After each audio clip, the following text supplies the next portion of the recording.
சீதலா தேவியம்மன் செவ்வாய்க்கிழமை பௌர்ணமி. இன்றைக்கி இவங்களுக்கு அபிஷேகம் பண்ண போகிறேன். இது போன பௌர்ணமிக்கு செஞ்ச ஃபோட்டோ. நம்ம வீட்டில் இருக்க அம்மனை நம்ம குலதெய்வம். அதனால் நம்ம ஃபஸ்ட்டு நம்ம சாமியை கும்பிட்டுப்போம்.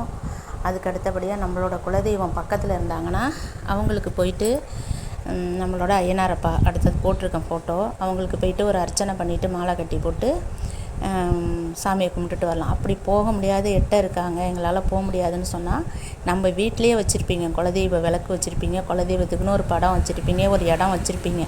அதுக்கு அவசியமாக ஒரு விளக்கேற்றி இன்றைக்கி வச்சு கும்பிட்டுக்குங்க. புரட்டாசி ஒன்றே நம்மளோட பித்ருக்கள் அனைவரும் வந்திருக்காங்க.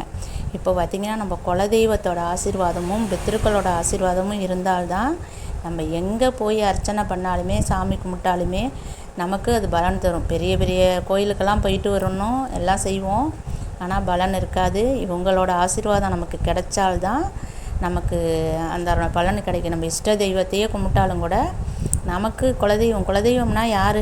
பித்ருக்கள், நம்மளோட மூதாதையர் தான். அவங்க மிகவும் சக்தி படைத்த நம்மளோட மூதாதையர் தான் நமக்கு குலதெய்வமாக இருப்பாங்க. அதனால் அவசியம் எல்லோரும் இன்றைக்கி குலதெய்வத்தை வழிபட்டு இந்த பித்ரு பூஜை, பித்ருவோட ஆசீர்வாதம் பரிபூர்ணமாக எங்களுக்கு கிடைக்கணும் அப்படின்னு வேண்டிங்க. அவங்க மனசு வச்சாதான் நமக்கு இந்த பித்ருக்களோட ஆசீர்வாதம் கிடைக்கும்.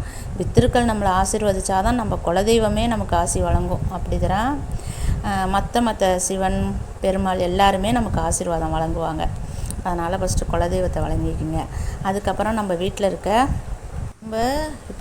இருக்க 48 நாள் பூஜைக்குள்ள குலதெய்வ விளக்கை ஏற்றி வச்சுருக்கேன், ஊதுபத்தி ஏற்றி வச்சுருக்கேன். அதுக்கப்புறம் பார்த்திங்கன்னா வெங்கடாஜலபதியோட படத்தில் பிள்ளையார் இருக்கார் பாருங்கள். அடுத்து வெங்கடாஜலபதியோட படத்தில் சந்தன குங்குமம் ஃபுல்லாக இட்டிருக்கேன். காமதேனு கற்பக விருட்சத்தோடு இருக்கிறாங்க. அவங்களுக்கு மாலை கட்டி போட்டு அவங்களுக்கு நைவேத்தியம் வச்சு தண்ணி வச்சு அவங்கள கும்பிட்றோம். பூஜை ரூமில் ஒரு விளக்கேற்றி வைக்கிறோம். பித்ருக்குன்னு ஒரு தனியாக ஒரு வாசலில் ஒரு விளக்கேற்றி வைக்க ஆரம்பிச்சிருங்க. எப்பவும் ஏற்றுற தண்ணியில் ஒரு அகல் விளக்கோ இல்லை மேல் நோக்கி எறிகிற ஏதோ ஒரு தீபமோ அவங்களுக்குன்னு ஏற்றி வைக்க ஆரம்பிச்சிருங்க. இது நம்ம வீட்டில் அந்த இடத்துல வச்சுருக்க சாமியை மட்டும் காட்டுறேன். நன்றி. நான் உங்கள் இன்னையிலேருந்து நம்ம வாசலில் பித்ருக்களுக்கு தண்ணி வைக்க ஆரம்பிச்சிட்டோம். ஒரு தீபமும் ஏற்றி வச்சு பௌர்ணமியிலே ஆரம்பிச்சுக்கிங்க. அவங்களோட ஆசீர்வாதம் நம்ம குடும்பத்துக்கு பரிபூர்ணமாக நடந்தால் சுபகாரியங்கள் தடையின்றி நடக்கும். திருமணம் மற்ற சுபகாரியங்கள் எல்லாமே அவங்க ஆசீர்வாதத்தோடு நல்லபடியாக நடக்கும்.